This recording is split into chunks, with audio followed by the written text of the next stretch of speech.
भीमसेना और भीम आर्मी के पदाधिकारी इस समय पहुंच गए हैं और दूल्हा दुल्हन को बाबा साहब डॉक्टर भीमराव अम्बेडकर साहब की तस्वीर और संविधान की प्रति भी भेंट की जा रही है।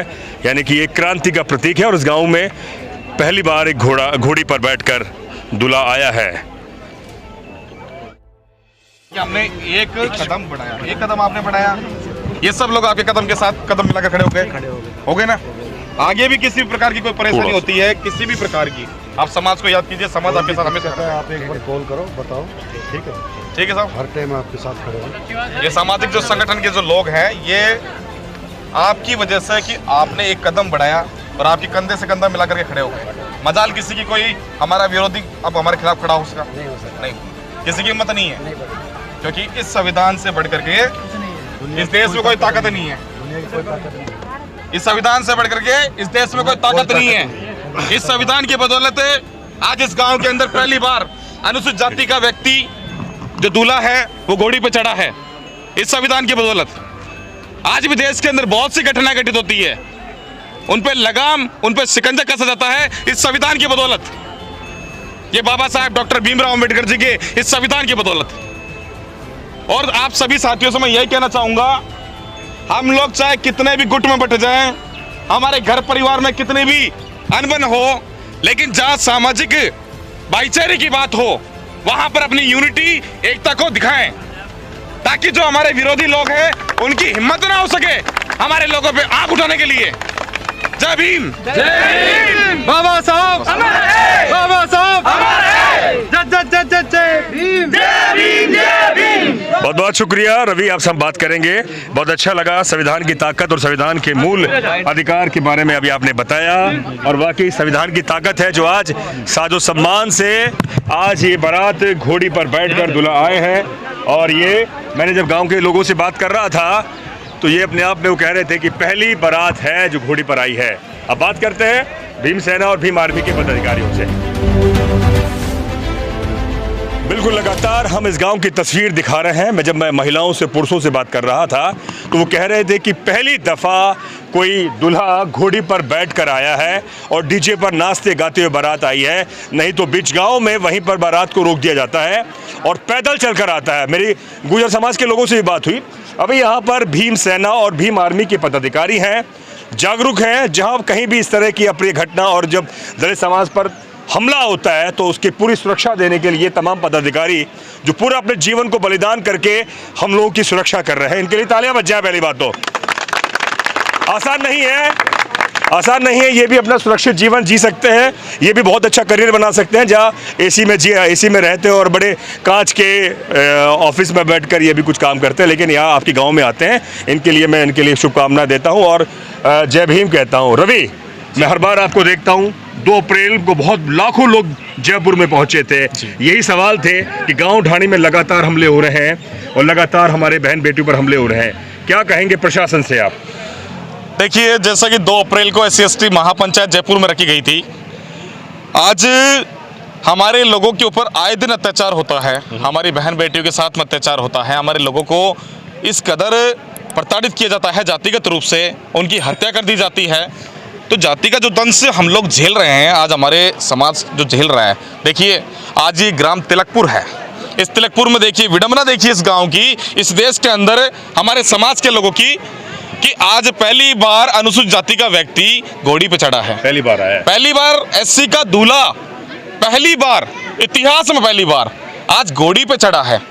विडंबना है कि आज़ादी के 75 वर्षों के बाद भी ये हालात है देश के अंदर।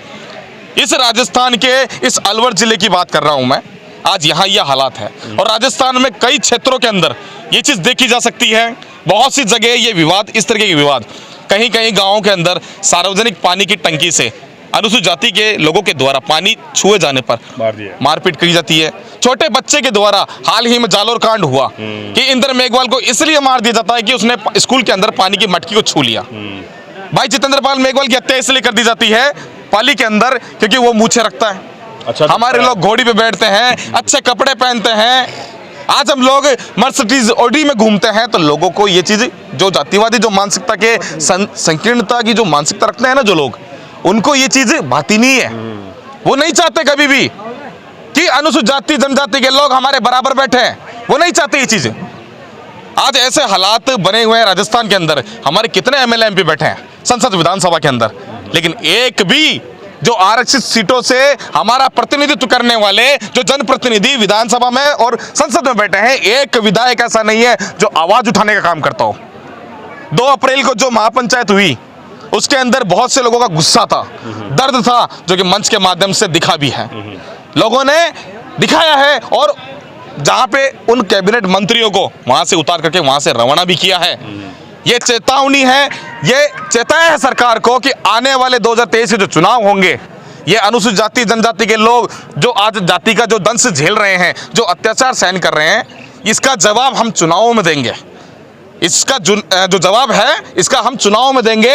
आपकी जो सरकार है, जो तानाशाही जो रवैया आप लोगों ने अपनाया है कि आप लोग पुलिस को आगे कर देते हो, हमारे ऊपर जब जुल्म होता है, हमारे लोग जब आवाज उठाने के लिए आगे आते हैं, न्याय की लड़ाई को लड़ने के लिए आगे आते हैं, आप पुलिस को आगे करते हो।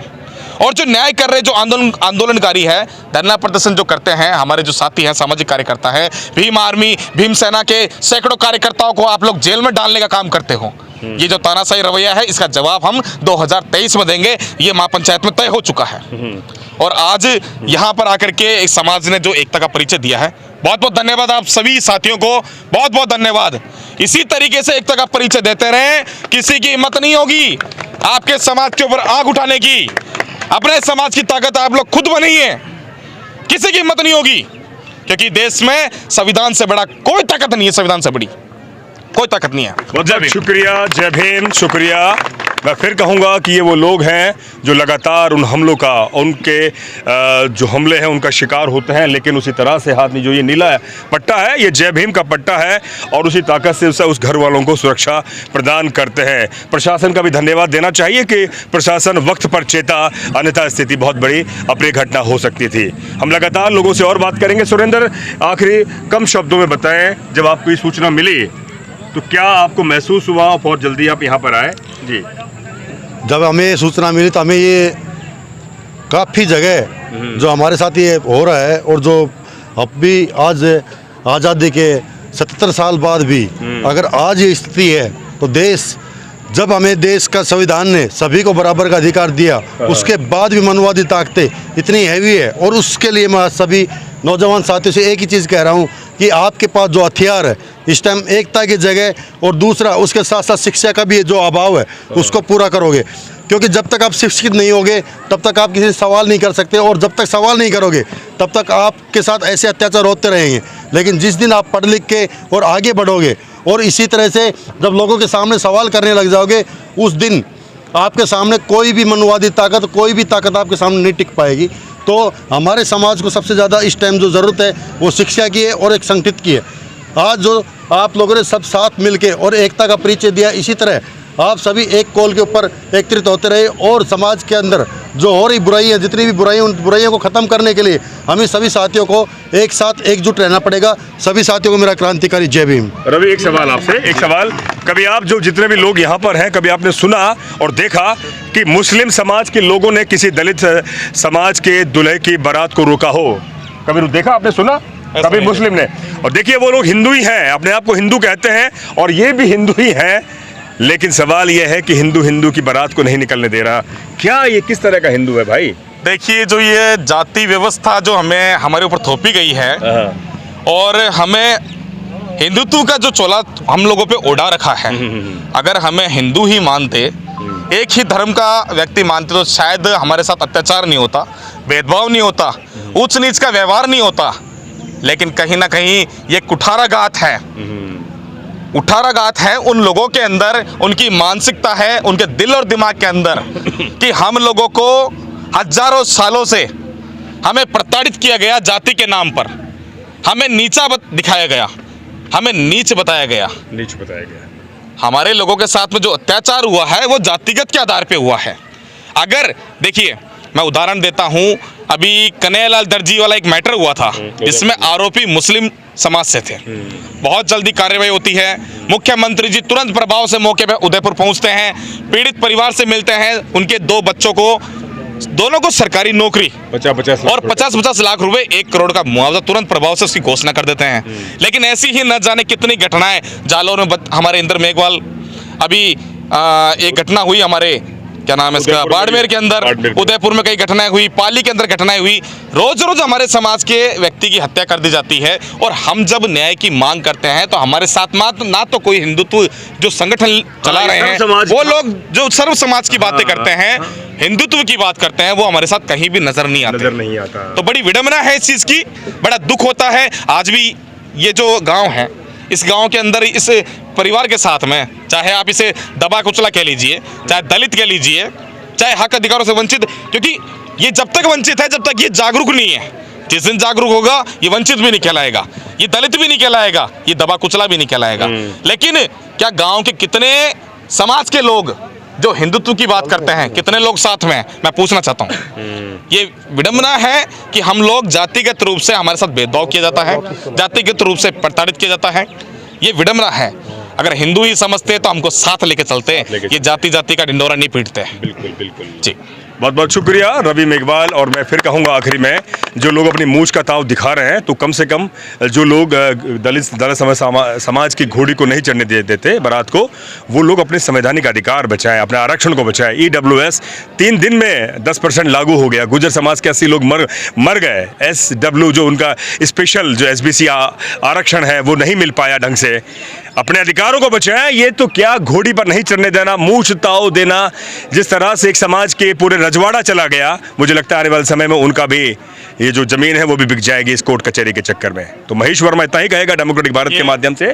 जी, एक बात कहना चाहूंगा, गांव के अंदर हमारे चाहे वो गुर्जर समाज हो, चाहे राजपूत समाज हो, चाहे ब्राह्मण हो, चाहे जाट हो, या हमारा जो दबा कुचला जो वर्ग है, जो SC शेड्यूल कास्ट से या मीणा समाज हो, कोई भी समाज हो, हम सभी समाजों के बीच में एकता होना जरूरी है। क्योंकि आधी रात को अगर किसी के घर पे कोई आँच आई तो पड़ोसी जो गांव का व्यक्ति है वही काम आता है। बिल्कुल आएगा। मैं इस वीडियो के माध्यम से यहाँ से मैं एक बात कहना चाहता हूँ, हमारे सभी लोगों में एकता होना बहुत जरूरी है।